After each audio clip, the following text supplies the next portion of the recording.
Little things like writing checkbooks and things like that that I couldn't do on my own. I've always had a problem in school, learning and comprehending. The one that looks like a whirlpool. There's another one where the words are just all jumbled together. It's just, that is what a dyslexic sees, only it's moving. I said, I'm here to learn how to read. He said, you need to fill this application out.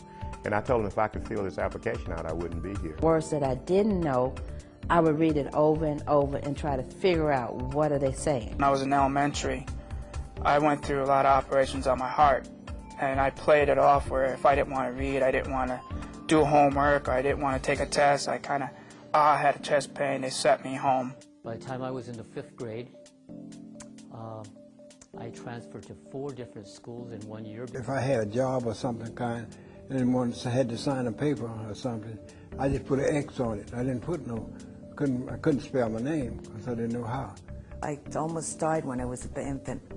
I had high convulsions and fevers, and it caused my neck mechanism in my head to cause me with a learning problem for the comprehension part of it. When I got into about the 6th grade, I was failing everything.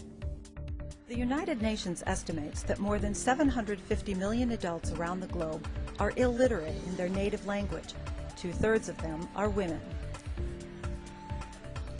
In the United States, it's estimated that 30 million people over the age of 16 have below basic reading skills.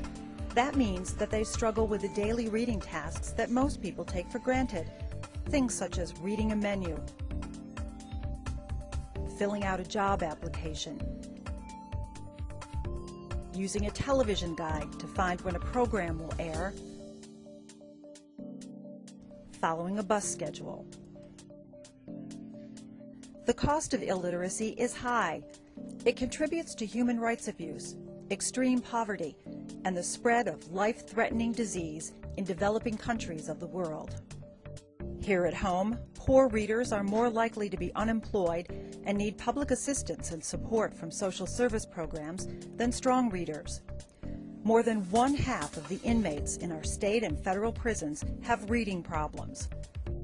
And studies show that low literacy can be hazardous to your health, shortening your life by as much as 5 years. The programs that ProLiteracy supports in every state of the U.S. and in 65 developing countries of Asia, Africa, Latin America, the Middle East, and Eastern Europe make a difference in people's lives. A joy in my life, confidence in myself, believing that I can reach for the highest star. Because of literacy, I can actually fill out the applications. I'm bringing that diploma back with me. Told me that I was Student of the Year. 9 years after being functionally literate, I am a published author. I'm doing okay.